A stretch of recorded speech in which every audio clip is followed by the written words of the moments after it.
Honorable Millie Odhiambo, you had said you wanted to contribute to this bill.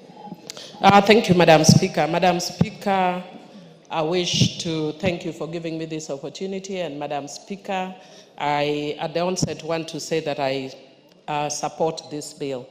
Madam Speaker, when I first came into Parliament, I was originally moving actually a similar bill, but I spoke with the late Honorable Joyce Laboso, who also had a similar idea, and agreed to cede my bill to it. Madam Speaker, the reason why I think this bill is very good and very timely, Madam Speaker, is because, Madam Speaker, all my life, this is what I witnessed. My mother was a social worker, working with the County Council of Homa Bay those days.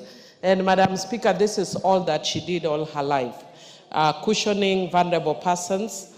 And Madam Speaker, one of the things that was very clear then was that our house, we were used to people coming in when they were not even able to get government support. And my mom helped a lot of people. Young people get, young bright people get access to Starehe Boys Center. Then we didn't have a Starehe Girls Center. A lot of people get medical assistance and others.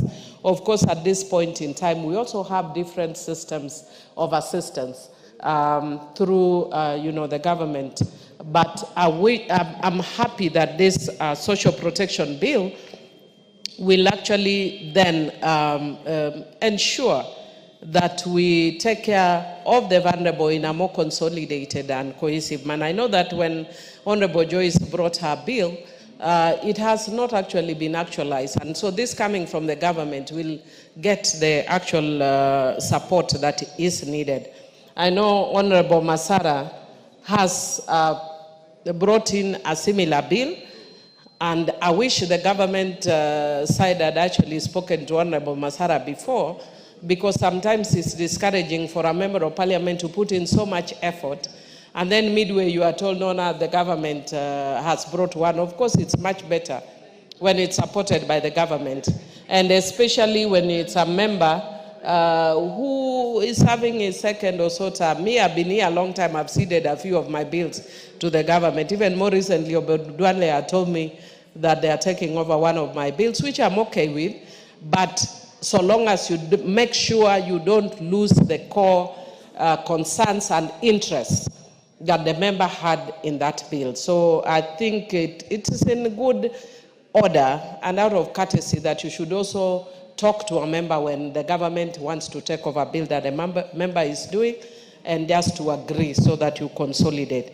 Madam Speaker, one of the things that I'd want to say that I like about this bill is on the principles of the bill, Madam Speaker. And Madam Speaker, if you look at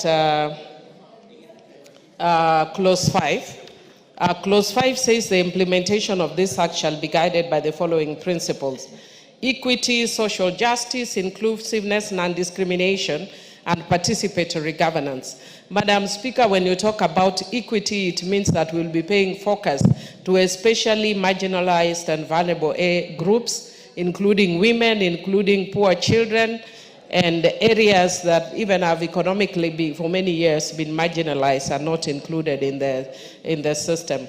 And Madam Speaker, when you talk about non-discrimination, again, it's the same concept that brings in all those areas that have been left out. Madam Speaker, I'm also happy that the other principle that is raised in the bill is promotion of a rights-based approach to the delivery of social protection interventions. And Madam Speaker, when you are talking about a rights-based approach, Madam Speaker, it is an approach that ensures that there is participation by the public, and that and there's a component of accountability, and where people are not happy, that there is a process of an appeal system where you can actually raise concerns where the process is not done well. Madam Speaker, it also talks about adequacy, accessibility, and sustainability of social protection interventions. And Madam Speaker, when you are talking about accessibility, one of the things I'm hoping that this bill will do will to take into account the geographical variations in this country. For instance, if you are talking about Madam Speaker, even as I'm speaking, I've gotten distracted by Honorable Clive, Madam Speaker. And I would just want, Madam Speaker, I don't know if I have your attention. Madam Speaker? Yes, Madam Speaker, Honorable Clive, who has since been started calling himself Honorable Matiang'I. Is he properly dressed? He's wearing sneakers in the house. I know he's really supporting Honorable Matiang'I, but he's wearing sneakers in the house. Is that proper dressing for a member, Madam Speaker? Maybe you can direct maybe after I've finished my contribution. I think the Sergeant at Arms can check that and advise me, because I can't see. Yeah, I know he has. He's come with me from Tashkent, and he got very good outfit from Tashkent. But is this the time to showcase what he got from Tashkent, Madam Speaker? Madam Speaker, the adequacy, accessibility, and sustainability of social protection intervention is also important. And so that, Madam Speaker, we are not just talking about tokenism. So, and then we feel that we have actually supported our vulnerable. Madam Speaker, I want to give an example of what I saw one time in my constituency. Madam Speaker, why this bill is important. One time when I was going around and I went to this community, and this lady... What's your point of order, Honorable Osoro?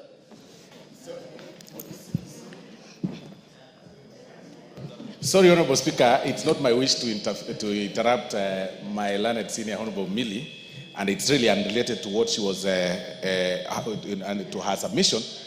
But I see the Honorable Gisai, Honorable Speaker, is not properly dressed to be in chambers, Honorable Speaker. He is actually in sneakers or sports shoes or something.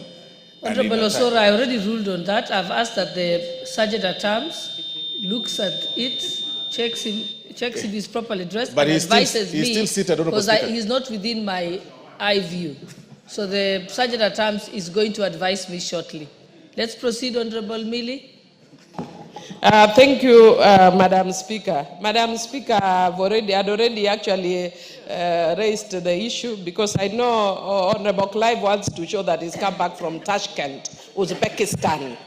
I was with him, so I know he has really got some really nice outfits, and he said that he would be using them maybe to to welcome Matiang'I, but the welcome is done. So just now, dress properly for Parliament. But Madam Speaker, I was just saying, I was giving an example that when I went to my constituency, Madam Speaker, and one of the women who came to me, the public actually asked me to assist this woman, and when she came to me, she literally pulled her dress up, her blouse up, before the public. And she had a terrible breast, which was oozing with pus. And it's one of the things that I've just seen on textbooks, Madam Speaker. And Madam Speaker, unfortunately, what Kenyans know now is that social protection has become almost a sole mandate of elected leaders. When I go to the constituency as a member of Parliament, when other members of Parliament got down to seek support, to seek to do their representation role, we are added other roles, which include social protection. And Madam Speaker, that is why sometimes I get amazed when you hear people who are elitists, who are divorced from realities of the ground, saying how CDF should be removed, Madam Speaker. Even though CDF focuses not on social protection but infrastructure, it has actually ameliorated some of the challenges and pressures that were put on members of Parliament. And one of those issues that are placed on members of Parliament right now is the issue of social protection. Madam Speaker, I recently started my PhD studies, and I seek to undertake my thesis on challenging some age-old held theories, including separation of powers. Madam Speaker, a very good concept that talks about the role of an MP being legislative, representative, and representation, but forgets the reality on the ground. That when I go to the ground, the public knows that that is, by the way, it's not my main role. The public knows my role is social protection. The public knows my role is development. And where it works, Why do we have to fight what works? If we see a system that is working, must we remain true to something that was developed in 18-something by somebody who didn't know my village, Kolokanyala in Rusinga Island, who doesn't know those realities? And Madam Speaker, we now also have scholars, we have intellectuals who can also come with beautiful theories. And I'm one of such intellectuals who will come with theories that will either improve Montesquieu's theory or will overthrow Montesquieu's theory. It will take 20 years or so, but I'm saying that out of Africa, something beautiful is happening. And that something beautiful is a different model of development that ensures infrastructure is coming up, that accelerates infrastructure. Because our core area of accountability is through election. You don't do work for members of the public, they throw you out. Who wants to be thrown out? So, Madam Speaker, we have to reconceptualize how we think. And one of the things that this would help before it completely overwhelms MPs is the issue of social protection.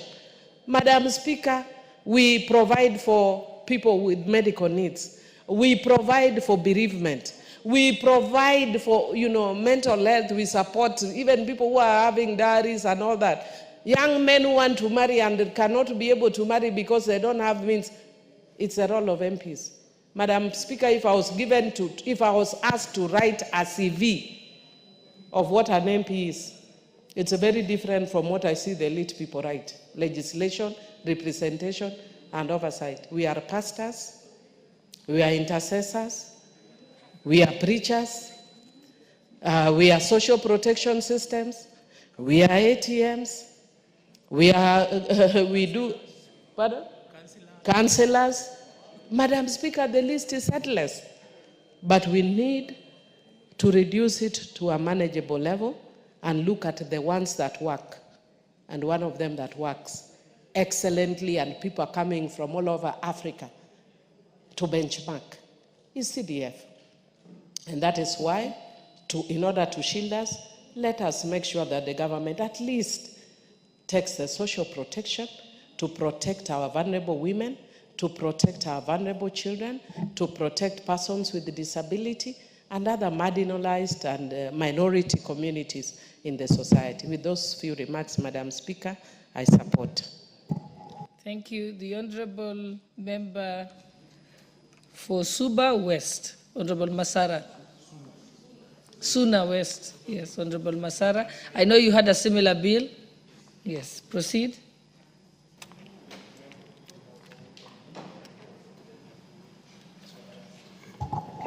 Thank you so much, Madam Speaker.